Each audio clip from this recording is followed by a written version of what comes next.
In times like these, we all need a word of encouragement. From pastor and best-selling author Max Lucado comes the Max Lucado Encouraging Word podcast. With over 40 years of ministry and more than 145 million books sold in 50 languages, Max shares the greatest story ever told, the living Savior who brings hope for a lifetime. Through rich biblical insight, heartfelt storytelling, you'll be reminded that God is always near, always for you, and always in you. Listen to the Max Lucado Encouraging Word podcast, where hope meets your day. Subscribe now wherever you get your podcasts. One of these men is a highly respected New York attorney, Lucas A. Ferrara. The other is a self-proclaimed man of the people, known as Mert Roberts. Their aim is to discuss the hottest issues impacting our city, state, and nation. Fasten your seatbelts. Shake It Off with Mert and Lucas, live, starts now on AM 970. The Answer.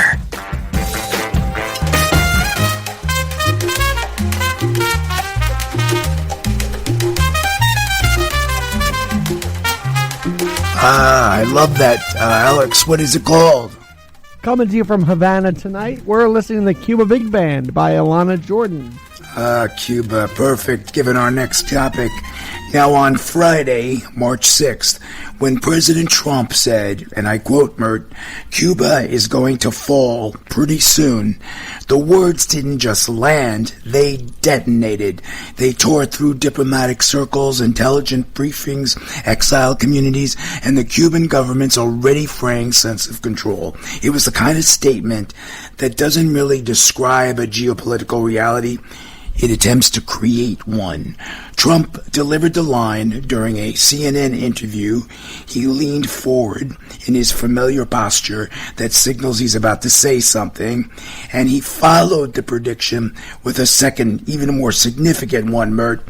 The administration was, quote, looking very seriously at criminal charges against individuals in the Cuban regime.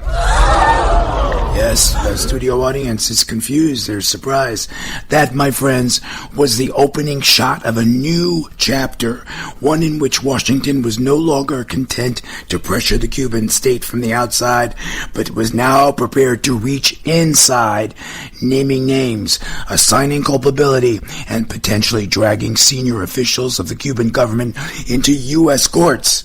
Now, for a regime that survived invasions, embargoes, covert operations, and decades of Cold War tension, the threat of criminal prosecution is something different, Mert. It's personal. It's the kind of pressure that cannot be deflected with slogans or state-run newspaper editorials, and it arrives at a moment when Cuba is more vulnerable than at any point since the fall of the Soviet Union. You okay with taking out Cuba, Mert? Well, I'm surprised you're asking me such a question, because that's a very ruthless question. How is it ruthless? Cuba Libre. Cuba Libre. Coming from such a sophisticated, millionaire lawyer such as yourself, that's a very ruthless question. I'm on food stamps. Am I okay with taking out a nation of people? With not a nation, the leaders. It's a nation. The leaders. Listen, if you're talking about the entirety of Cuba falling, then that's a nation being taken out. And I'll say this, I'm not okay with it, because these people, if we're not going to take them into America, because this is the closest place that they would all flee to, I'm almost guaranteeing it. They're not going to go anywhere in South America. They're going to try to flee here. I think the United States, if it wants to truly protect its borders and keep people out, I think it's in our best interest if we go over there and we assist them. So I'm hoping that Donald Trump, from the bottom of his heart, is doing the right thing by trying to say certain individuals within that administration are going to be legally tried for what they're doing, because that lets me know that, hey, we're not trying to take over Cuba. We're not trying to turn it into a golf course, just a paradise.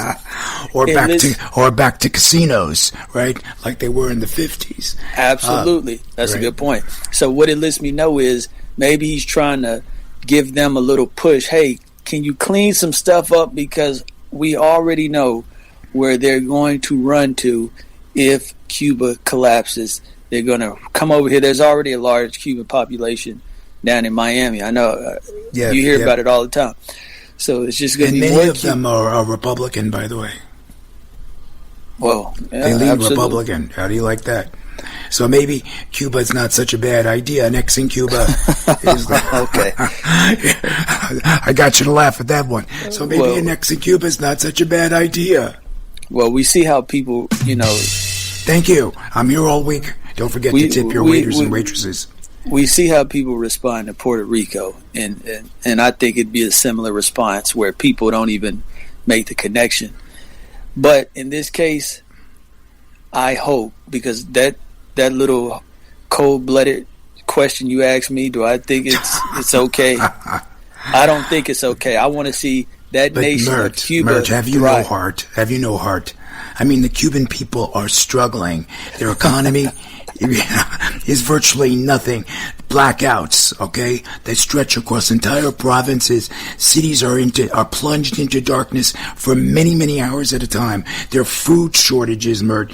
The healthcare system, which was once their proudest export, is buckling under the weight of shortages, loss of medical personnel, decaying infrastructure. Pharmacies sit empty. Hospitals are rationing supplies. Doctors whisper about leaving. You don't want to help the Cuban people. Well, this is our what country. By the way, 500,000 Cubans have already fled Cuba in the last 2 years alone. And that's what I'm talking about. This is what I'm going to say. Which is staggering, given that Cuba has 11 million people. 11 million people total. You asked the right question. You asked the right person that question, because I'm an expert in the real world. That's where you're a man of the people, so I expect you to know what the people are thinking. So what are they thinking? See, they want help, Mert. They want help. They have no food. They have no electricity. You got to be careful, because in the real world, you'll see this all the time. There are people out there who are willing to suffer and live in subhuman conditions compared to America, as long as it remains theirs. See, the Cubans can sit there and say, this is ours. We don't want American influence. We don't want to speak English. We don't want to have McDonald's on every corner. We don't want Starbucks to be the national representation of what we're all about. So sometimes these nations, you might look at them and say, man, it must be horrible over there. But they always say, ignorance is bliss. There are people who understand, all right, it might be a little bit tougher over here. We might suffer a little bit. But if we invite the Americans in, or we invite Britain in, or we invite Russia in, or whoever we invite in, they're going to come in and make us them. And we don't want to be them. It's just like what's going on, what is it, Ireland? I mean, not Ireland, Greenland. What's that block of land that we were just trying to take over? The similar thing to them. They were offered a good sum of money, but they don't want the United States coming in. Yeah, but they're not under a dictatorship, and they're not struggling, and they're not in poverty, and they're not starving, and they're not suffering blackouts. Completely different set of facts, okay? You've got a regime that's corrupt in Cuba. They're mismanaging the country. You got empty shells, empty wallets, empty promises, and so much for socialism, which our mayor is a big proponent of. I think the other day, a bunch of Democrats were applauding Cuban leaders that were at a conference. They were applauding mismanagement and corruption. Makes no sense to me, Mert. How do you justify your Democratic colleagues standing to the Cuban regime that's persecuting its people for decades and subjecting them to poverty? Well, what I'll say... Thank you, judges. What I will say to that is, at any point, these people could uprise and overthrow these people. Well, it's not easy. Look at Iran. Because that was the plan for Iran, wasn't it? The 3 weeks now, Alex? And still... Well, slow down for a second. Let me explain, because you jumped the gun right there. Where's the uprising? It's not easy. Hold on a second. Of course it's not easy, but it's not easy to get into that situation that they're in right now. It takes a lot of time. It takes a lot of miscalculated maneuvers to get into these type of positions. And it takes a military state, right, that silences people and that kills people, that protest the existing government or the existing situation. But you don't wake up. They you just don't wake up one day. They just executed a wrestler or and I believe an Olympic wrestler, right? They just executed a poor guy in Iran. And all of this happens over time. It doesn't happen in a it doesn't happen overnight. Animals. It doesn't happen overnight. No, it's a very clear path, but it's a very complicated one. What happens is you have individuals who take power by saying, we're going to help you out, but we're going to have to be a little bit strict. You see this going on in, what is it, not Venezuela, but one of these countries where they got all the gangbangers locked up. I think Trump was talking about sending some of the criminals to this nation. What is it? Alex, do you know what this nation I'm talking about? Yeah, I know which one you're talking about. Yeah, I forgot the name. But they took an extreme measure, and this type of stuff can backfire if you don't do what the United States does and says, you know what, we're going to forego having a king or something like that. We're going to keep things fair, or as fair as can be.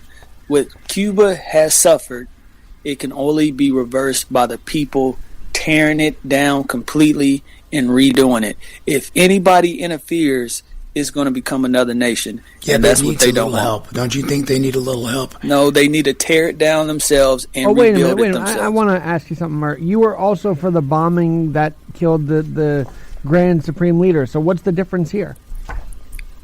What do you mean? What's the difference? Amen. What do you mean? Oh, he got you. He got you. So why not intervention in Cuba is what he's saying.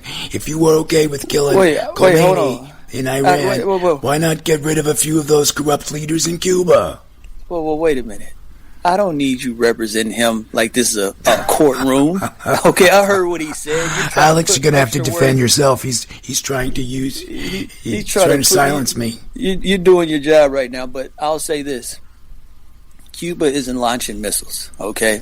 So there's no reason to blow them up or go in and send a missile in to destroy whoever their leader is. You don't need to do that because we're already getting killed for how we're doing stuff over there. Imagine if we assassinated somebody who can't even fight back. So you don't want to operate like that. Well, that's easy. If they can't fight back, that makes it an easy mark. By the way, they did try to assassinate Castro many a time over the years. Yeah. And they say Cuba's behind killing Kennedy, but that's one of the theories, right? Yeah, but if you could just drop a bomb anytime and get away with that, because they wouldn't be able to defend themselves. So there's a reason why it's been conspiracies to try to assassinate Castro instead of just, all right, let's just send in the troops and go get them. We could just do that. Like we just did it in Venezuela. Look, we went into Venezuela and took a leader without killing the leader. So you don't think we could go in there and do that? You know what I think is going on. Let me finish this. Good. So the thing is, you have to let the Cuban people break it down and rebuild it themselves. Yes, but they need help. That's the problem. They don't need help. They got themselves in this position. So why would they need help? Oh my goodness. When you have a very strong military, when you have a dictatorship, it's not that easy. By the way, the idea of prosecuting Cuban officials is very real. It's rooted in U.S. law. Lots of laws that allow foreign officials to be prosecuted for such things as human rights violations. So there are laws that criminalize torture and killings, even if it's committed in another country. So there's stuff that Trump and the U.S. government can use to go after Cuban officials. And I think why it's happening now because Russia is distracted with Ukraine. Venezuela has its own issues down south, so it's distracted too. And of course, Iran right now has got bigger issues. So Cuba now is the most vulnerable that it's ever been in some 60 years, Mert. And that's why this makes now the time to go after them. No, that's the problem. You just made my case for me. Thank you for doing that. My case is this. You just said something very important. One of the smartest things you said tonight. You just said, now that everybody's distracted, they're starting to suffer. Yes. Hey, they're starting to suffer because their hands aren't being held by powerful nations. That's why I'm saying they need to tear it down themselves and rebuild it themselves, because taking all this assistance from other nations has put them in this position. So what happens if the United States all of a sudden pulls out, or Russia, or whatever nation they go to for help? You have to do it yourself. And to those people who say, well, they have a strong dictatorship in place, the people who are protecting the dictatorship are people of these nations. It's why it has to start from within. The best way to get to a dictator is from within. You have to Julius Caesar this situation. Corner him. Stab him in the back if you got to. But it needs to be the people doing this, as opposed to the United States. Because you want to put all the responsibility on them growing onto them. That was something very smart you said. That's where you show you're a brilliant millionaire lawyer, when you say smart stuff like that. Oh, please. I'm on food stamps. By the way, Cuba has a history for some 60 years jailing dissidents, silencing journalists. They don't have a free press. They torture prisoners, and the leaders enrich themselves while ordinary Cubans struggle to survive. They need help. That's the problem. Okay. Well, the problem is, if you get a job working for the dictator, you live like a king. So it's people there who are still living well. That's the issue.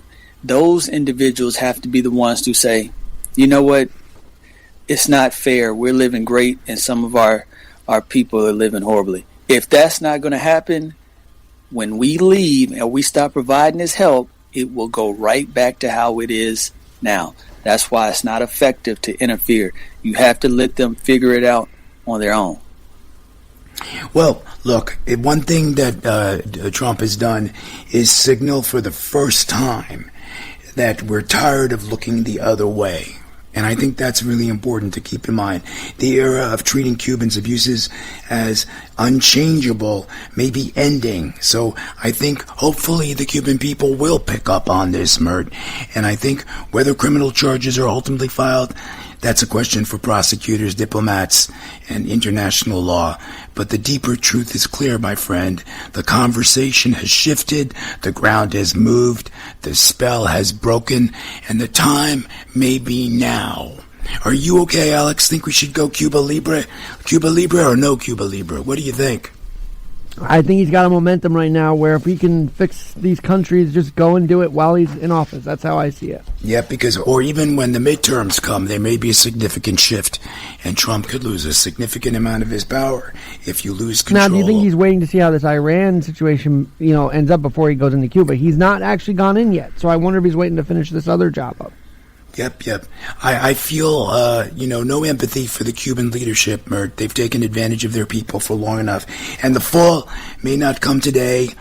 The fall of Cuba may not come tomorrow. But for the first time in a long time, it feels inevitable. So who are you going to be helping? You just said you don't like the leadership over there, so you're going to be helping them out. The people of Cuba. Okay. That means you're going to have to overthrow the government and install an American leader over there, or you have to install a proxy. You have to install some. They're going to be accused of being Americans in disguise. It's the people of Cuba have to do this on their own. We can't We can't step in and help. They have to tear it down and build it back up on the backs of their people. If they're not willing to do that, it's just a matter of time before it becomes another resort of the United States. Well, I leave with this thought. Hopefully, I pray that justice will find its way to the Perla del Caribe, to the Pearl of the Caribbean. Well, my friends, have we got a pearl for you? You're listening to Shake It Off with Mert and Lucas live. We're truly honored to have you along with us for the ride. And would you believe, my friends, this is episode 89. Come on, let me hear an amen. Amen. This is Lucas Ferrara, ever mindful that without you, we are nothing. So thank you for support. We have got some great guests. Before we unleash them, you've heard from Bert Roberts, the Murdinator, amazing co-host. We got Alex Garrett. You heard from him as well. He's our engineer producer, and he's got a great podcast. Check it out. When we come back after the break, we're going to hear from some great guests, including Stefanie Stolinsky. She's got a great book out. It's called The Doc's Christmas Miracle. So stay right where you are. We've got an exciting show for you to do, for you alone. Dr. Stolinsky's about to make sense of things we didn't even know need explaining.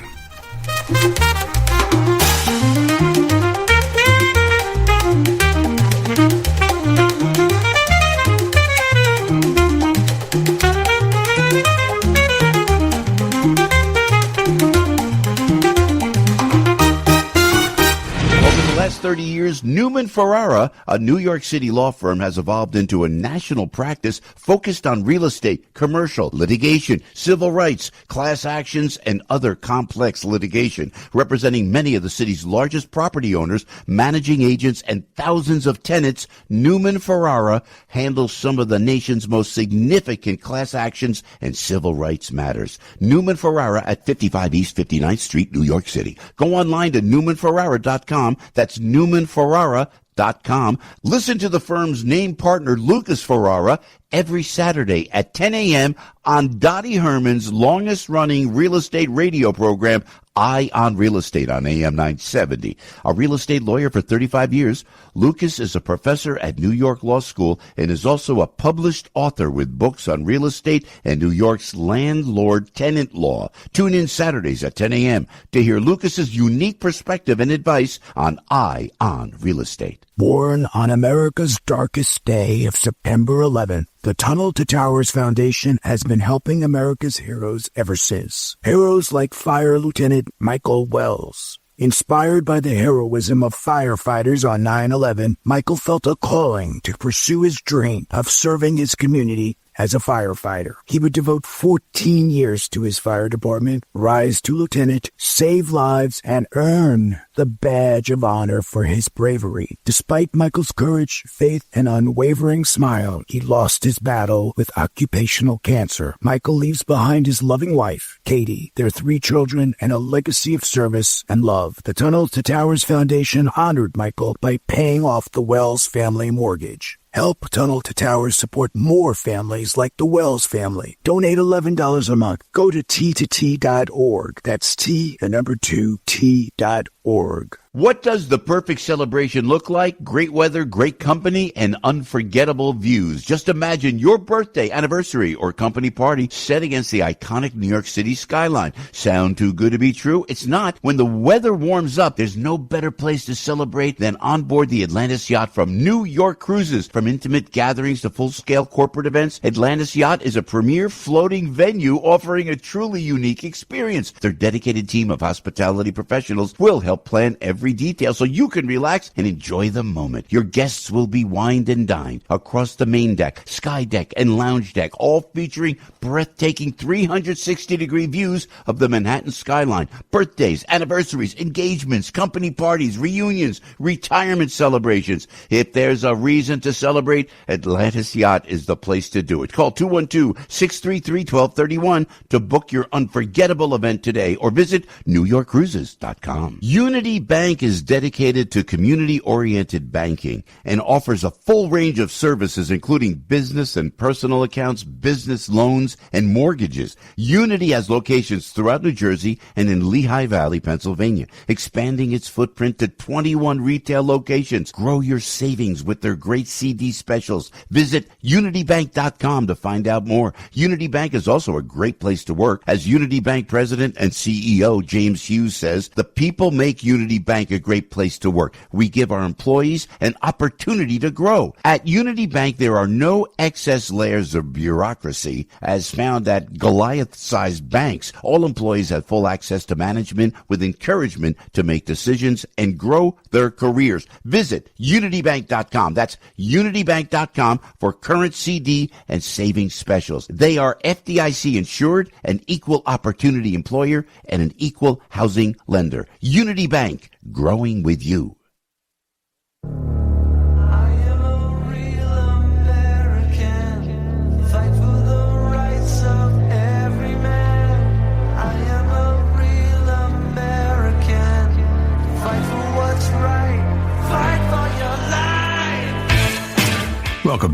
to Shake It Off with Mert and Lucas, live on AM 970. The Answer.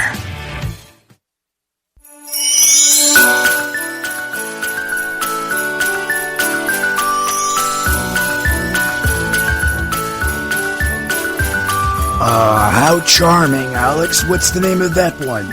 All right, this is called Merry Christmas by LPM Rat. Merry Christmas to you, Alex.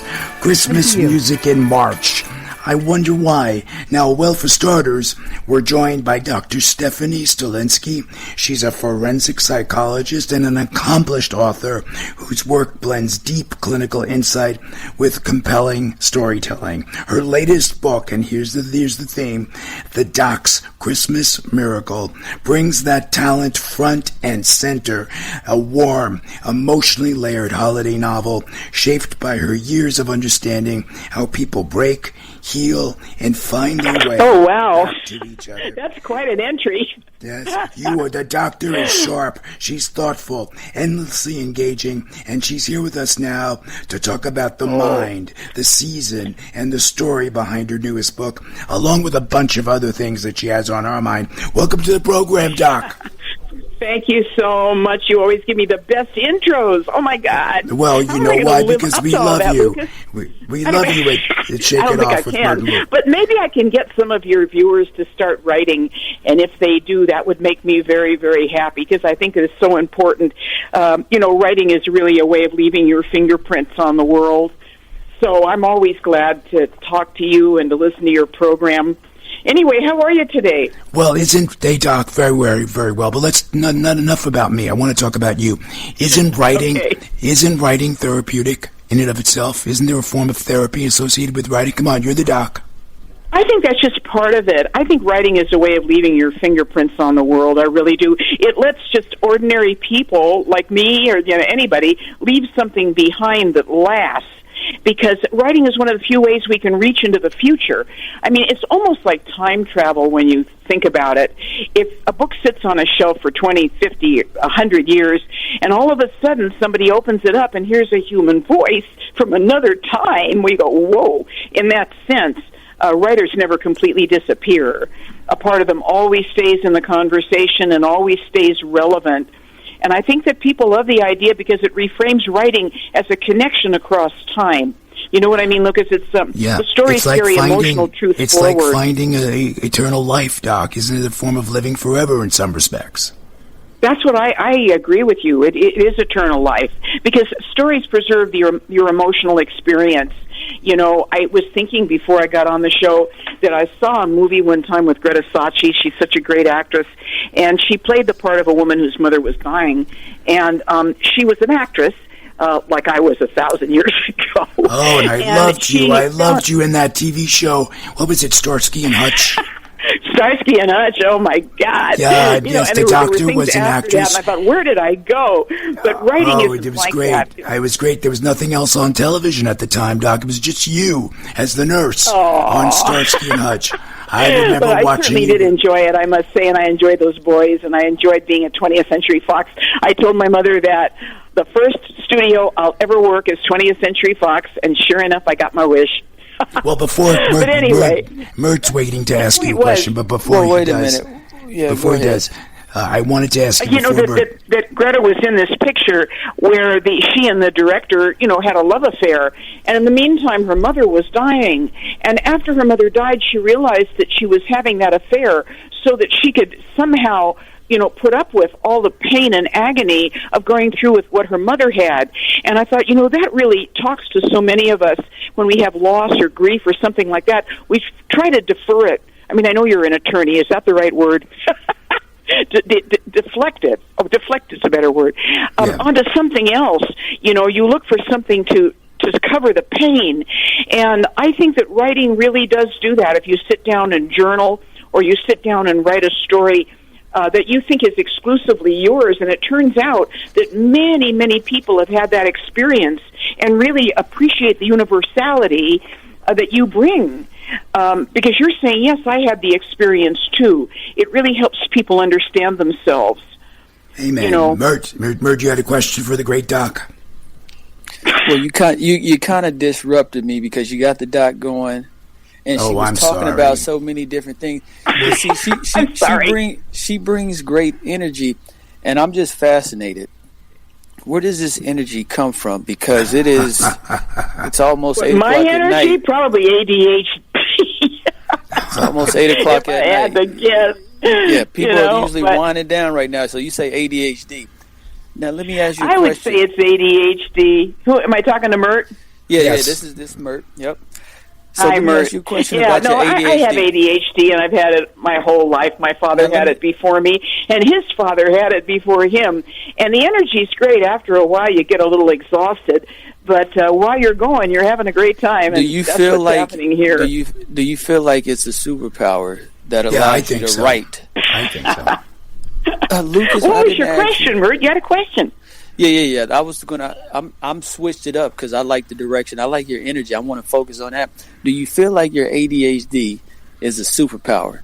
Because I've heard a lot of people say they wish they could take some aspects of autism and Asperger's and stuff like this and fuse it with their regular personality, because then they would be superhumans in their minds. So do you feel like you're ADHD? Superhuman? I don't think that. No, definitely do not think superhuman. I get exhausted easily if I'm working all day, or especially if I'm acting or doing anything like that. That the energy is definitely amped. But I think that if you can channel that energy into something creative, then I think it's worth every bit. I don't mind my ADHD at all, because it keeps me energized. I can hardly wait to talk to you. I can hardly wait to hear what's going to come out of my mouth, or yours. And I think that's a very important part of ADHD. Now, excuse me. The other thing is that you can't relax, and that's not good. Now, the one thing I'd be curious about is, because I sorry if I'm not remembering this correctly, but you went through some stuff in your life last time we spoke. And we don't have to revisit it, but I would be interested, when you have all this energy, how does that translate when you're going through rough times? Does it speed up the fall, or does it make you more anxious to get up out of the situation? Do you understand what I'm trying to ask you? Sorry if it's not clear. Sort of. Keep going, because I'm getting there. Well, you're asking me if it's worse for me under a situation. When my mother was dying, it was horrible. It was absolutely horrible. She died of ovarian cancer, and it took her 8 months to do it. Her own doctor said that, it was only like he never saw anybody go that quickly. And at the time, my mind was going in 50,000 directions. I was the only one outside of my husband who is an oncologist. He's retired now, but he's an oncologist, hematologist, so he did all he could. But she was in San Francisco. I was in L.A., and when I got up there, I could hardly wait to, kind of get silly and kind of find the staff and tease them. And I asked them at one point if they had seen the doctors and the nurses, which was a big show at the time, and anything to deflect from what was happening to my mother. And I think that a lot of people are like that, and I think it's very important to write those histories and those stories, because there are people suffering out there. And when they hear that you are too, and the way that you are, I think it's very helpful. There's a universality to suffering and grief and leaving people and people dying or people breaking up with you. And I think that if you can write those stories and just send them out. Look, we send them out to you guys. Today, people are self-publishing, and I think it's one of the great things that's happened in the art world. I really do, that you're not depending on somebody else to say, oh, I like this, or oh, I hate it, or they're in a bad mood and then they don't like your piece or whatever. I think it's very important that you have the control now over what you want to say. Don't you? Yes, and it gives the people power, and Mert is all about the people and empowering the people. But, Doc, we have to take a quick commercial break, and when we come back, we have to talk about your book, of course, The Doc's Christmas Miracle. And when we come back, I'm going to ask you the question, why are we talking about Christmas miracles in March? But I think there's a universal theme there, no? And when we come back, you'll address it. Have no fear. When we return, Dr. Stefanie Stolinsky will rejoin us. You can learn more about the doctor and her work by visiting her website, sastolinsky.com. I'll spell it later, and you can find her book, to Doc's Christmas Miracle on Amazon or wherever books are sold. And we'll have links on our website, Shake It Off Live. Mert, Alex, Dr. Stolinsky, and I hope you'll stay right where you are. Stick around. Dr. Stolinsky is just getting warmed up. Don't wander off. When we return, she's diving even deeper into the mind and the mystery.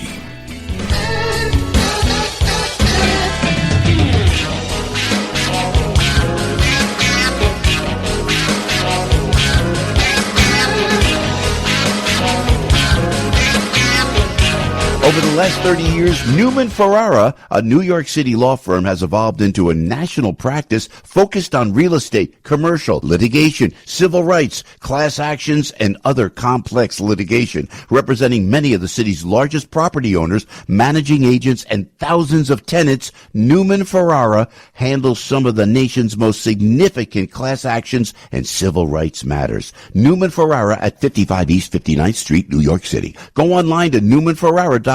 That's newmanferrara.com. Listen to the firm's name partner, Lucas Ferrara, every Saturday at 10 a.m. on Dottie Herman's longest-running real estate radio program, Eye on Real Estate on AM 970. A real estate lawyer for 35 years, Lucas is a professor at New York Law School and is also a published author with books on real estate and New York's landlord-tenant law. Tune in Saturdays at 10 a.m. to hear Lucas's unique perspective and advice on Eye on Real Estate. Hi, it's Arthur Aidala of the Arthur Aidala Power Hour, and I am super excited to share with you that we will finally be celebrating our 1000th radio show with a remote live broadcast in the heart of Times Square, the crossroads of the world, at the USA Brooklyn Delicatessen, located at 211 West 43rd Street, just west of Broadway, down the block from the Times Square New Year's Eve Ball.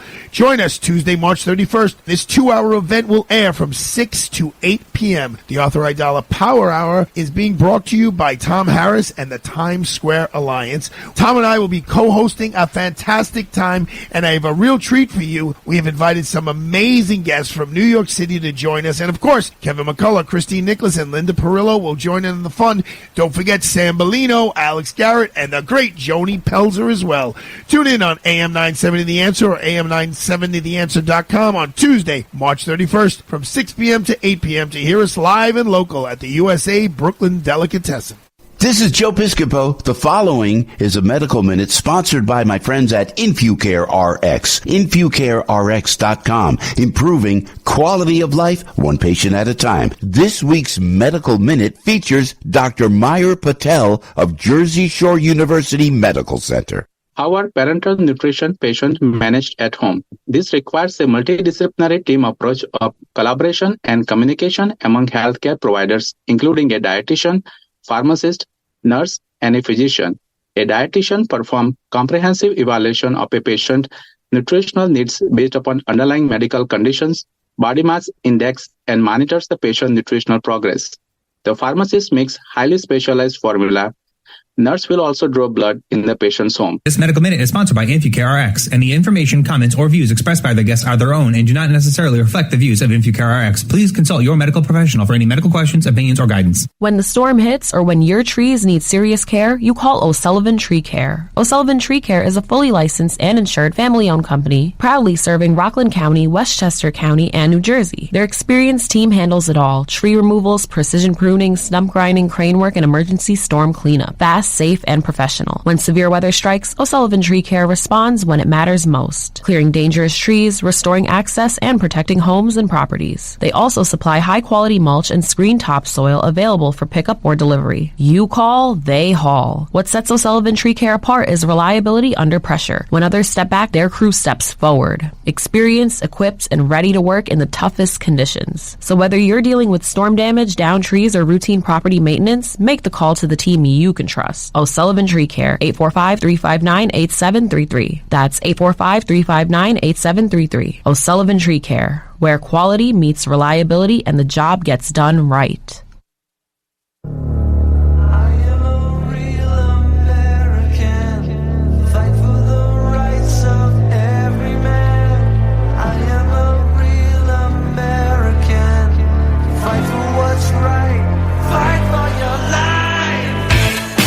Welcome back to Shake It Off with Mert and Lucas, live on AM 970. The Answer.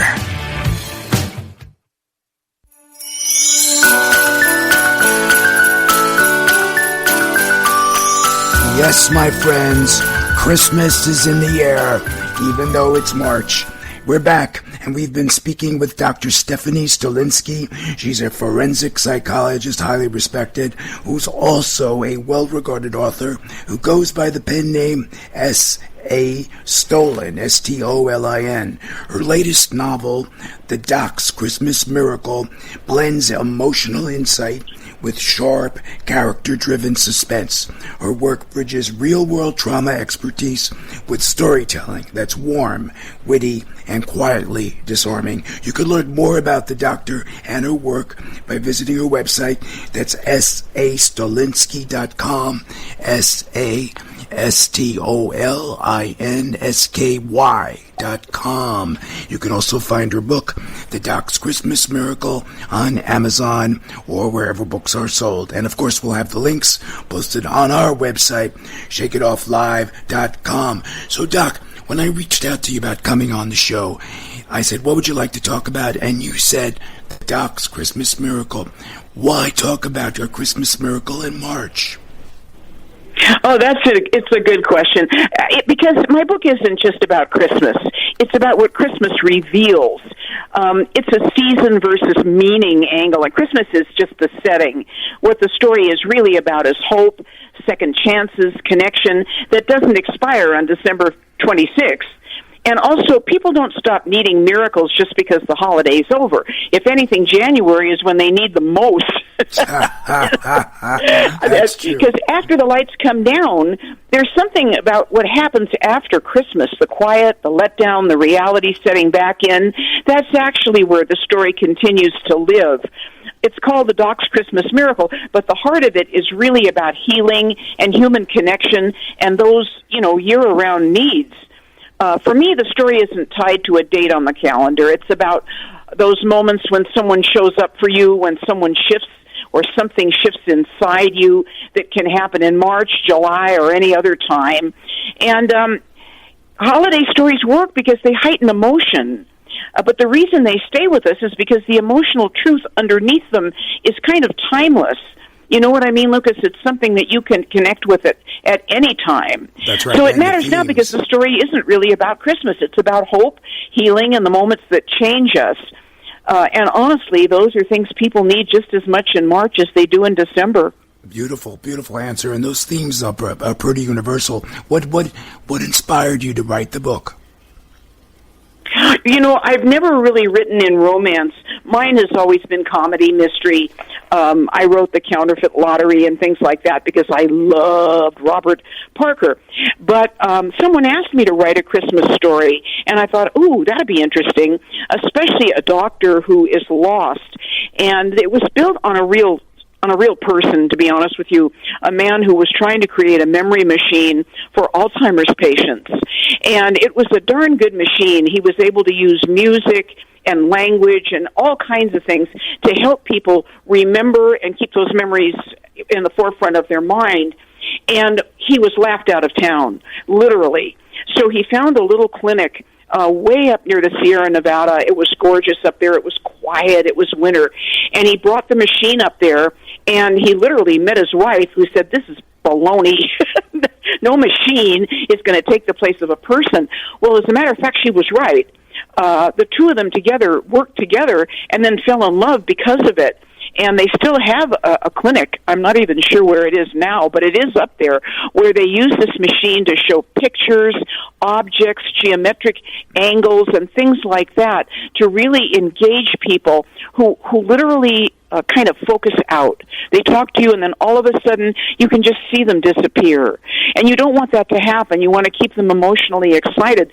When you ask me, I've got ADHD, that might be something that literally stops dementia. I don't know, and I'm not saying that, so I hope your listeners don't take that to heart. But if you're engaged in the moment, that is only going to strengthen the brain. That's for sure. Did I answer your question? Oh, yes, and you did very well. Yes, Mert, your turn, my friend. Go after the doc. Well, you know what? Watch him, Doc. He's I don't the know if I Terminator. can take it, but I'll try. They call him the Terminator, so the Mertinator. You know what I mean? Watch out. That's Right. why. That's why you just brought it back up. But that's why I'm so curious about your energy, because I'm someone who could use that type of energy, like to be able to just summon that up. That's why I called it. But you've got that energy. You're doing a show every week or more, and that's the energy right there. Why would it be different from my energy, as an example? See, you're different though. You have the energy. You exude a happy energy. Okay, Mert exudes like a negative energy. Don't you feel it, Doc? Well, hold on a second. We're going to. Don't you feel the negativity? I never feel negative energies from you two. Are you kidding me? Oh no, you're ready to roll at anything. The doctor loves you, Mert. The doctor's lying. She's lying for you. All right, Lucas. I don't need. I'm not lying. Why would I? What is my motive for lying? You're lawyers. You know. What would be my motivation for lying to two lawyers? You're trying to be nice. She's trying to tell you. I don't have be to try quiet to be nice. I feel nice. When I feel mean, it's terrible. Oh my God, I get into a real fun. Hold on a second, Doc. Let me ask you this. Because Lucas just completely just stepped all over me. He's mean like that sometimes. So you got to forgive him for his behavior. He doesn't mean to act like that. Oh my gosh. Control himself. But Doc, I think we need a therapy. We need a therapy session, Doc. We're going to have to book one. But all right. I'll give you a free one. The first one's always free anyway. Okay. But take care. Doc, let me ask you this. Writing books, being an actress, getting all these degrees, touching so many different aspects of life that a lot of people would just want to do one. You've done several. That's what I refer to. It's like you have a superpower. And that's why I'm interested in how it is living with that energy, because the book is great, the career is great, the education is great. How do you walk around on a normal basis? How do you feel on a regular basis with all of this? Because it just seems like you said earlier that you get tired, but I'm assuming this is after doing a bunch of stuff that you're getting tired. I don't think you wake up tired. So how is it walking? No, I don't wake up tired. I wake up very, very energetic, but then I really tire. Excuse me, around 4 or 5 o'clock. No, not right now, because I'm on the show with you, and that's my point. If you're on the show with somebody, your energy level is just going to spike. It really is. And if people trust that, if they trust the process, that's what will happen. I think it's very important for older people, as an example, to take classes at one of the universities or the community college, and to learn something that freaks you out, like hacking or something that you go, ooh, I'd love to learn that. That's what keeps you going. Or take a Russian class, but do something. You don't just sit around waiting to die. You hear that, Lucas? You hear that, Lucas? That's the best of all. What are you telling me? You're the one sitting on the couch. You're the one sitting on the couch eating mince and watching basketball and football. You're the one that gets get off the couch. You see, Lucas?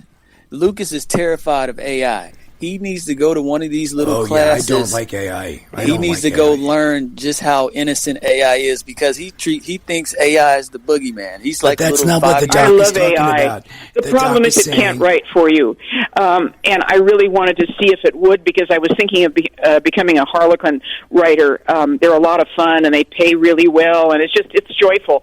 And I gave them when I never run out of ideas, really, neither do you guys. And I gave them an idea, and what they wrote me wasn't right at all. So AI's got a long way to go, and they certainly can't write your book for you, or write my book for me. I look at it and go, whoa, what the heck is that? This was all my writing. And I wouldn't trust AI to write a book. I really wouldn't, because you have to have the human element. You really do. There's got to be that feeling there. And I think that the Doc's Christmas Miracle does have that. I hope it does, and I hope that it's just fun for people, that they can go, oh, what happens next? If I've got that page-turning thing going, I'll be very, very happy and very grateful. And I think you learn every time you write a book. This is my 7th, or I guess it's my 8th book, and my first was Date Night, and it was there was really a compilation of it in Sherlock Holmes Mystery Magazine number 8, I was very grateful to Marvin Kaye because it was my first paying job. And I think that it was really important to reveal this woman's story, hiding who she was and all of that, because I can't reveal anything. But I think it was very important for people to see the pain she was in when she went to jail for killing somebody that was demanding sexual favors, especially now in the paper where you're seeing all of these people that are in jail, and, it's being shown way beyond the Me Too movement. So I think it's important for people to share their stories, is all I'm saying, because I think that everybody has a story like that. I certainly did. And never stop. I think her larger point, Mert, was if you're afraid of something, or if there's something that you'd like to do, like learn Russian or learn more about AI, then do it. Don't sit on the couch. That was her larger point, and that's why the doc is so admirable and inspirational. Now, Doc, you're working on another book out. What's next for you? Because we only have a few minutes left to this segment, believe it or not. What's next? I am writing another book right now. It's called The House of Blake, and what it is really shows people what happens during Fashion Week in Paris. Paris, one of my favorite cities on earth, especially at Christmas time. And right after that, around April, really March, they have Paris Fashion Week, and it's just shocking what people go through to show their gorgeous costumes and things like that. And I think it's important for people to take those travels, and that's what my book is about, how someone's work was stolen, and she comes back to Paris and retrieves it, literally. Do you remember Margaret Keane, the woman that used to draw those amazing big eyes in San Francisco? Sure. Margaret Keane. She had big, huge eyes on cats and people, and she's an amazing artist. Her husband took credit for all of that, and she took him to court finally, and the judge said, look, I want to see which one of you is drawing this. You've got 20 minutes, draw me something. So Margaret went and drew a bunch of stuff with these gorgeous eyes, and her husband said, oh, my arm hurts, and he couldn't do it, and she won the case. And this is based on that. It really is, and I'll let you guys know when it comes out. And also I like to give away books, too. I don't think I told you last time, but I'm very good to give away, especially EPUB, but recently I've had some problem with paperbacks because the publishers have not given me paperbacks, but I'm going to get them this time so that some of your readers can get a hold of it, and by word of mouth if they like it, I would like to get a copy too, Doc. Don't forget Mert and me. Well, you got it. As soon as I finish the darn thing, it's all, you take a long time to do the outline. It's very important to outline and take months outlining. What's the rush here? And then once you have the outline, you never, ever deviate from it. And that's the hardest thing for me because I have ADHD. But what happens if what happens as you're writing, if it takes you into a different direction, you won't go that way? Right. Yeah. You won't. Really? Why is that? All right. Well, listen, you guys, thank you so much for having me on the show. I appreciate it so much. All right, Doc. It just makes my whole evening. Well, it was an absolute pleasure, and we wish you luck on your next book. And you can learn more about the doctor and her work by visiting her website, sastolinsky.com, and you could find her book, The Doc's Christmas Miracle, on Amazon or wherever books are sold. And, of course, we'll have links posted on our website, shakeitofflive.com. Did I get it right, Doc? Thank you so much. You know how much I appreciate this. And thank you to all the listeners. I appreciate that, too. The Doc Christmas Miracle. Right. Check it out. Thanks, Doc. Next, we'll be joined by Dennis Brennan. He's the author of The D.C. Swamp Strikes Back, where he unpacks the power plays, the personalities, and political undercurrents that have shaped Washington from the early Republic to this very day. He draws on years of research into the nation's political machinery. He brings a sharp, historically grounded perspective to how the swamp came to be and why it still strives. But first, we have to take a break. So it's imperative that you come back after the news at the top of the hour. You'll suffer through a few commercial messages, but once that's all done, Mert, Alex, Dennis, along with the rest of the AM 970 team will be waiting right here for you. We know you want it. We know you want to shake it off with us. We know you do. So please come back for hour 2 of Shake It Off with Mert and Lucas Live. Lots more controversy and maybe, just maybe, some answers will await. Now, don't drift too far. Dennis A. Brennan will be marching into the studio after the break, armed with DC Swamp Strikes Back and a mosquito repellent level of honesty. Best stay where you are. Our swamp tour begins in just a few minutes.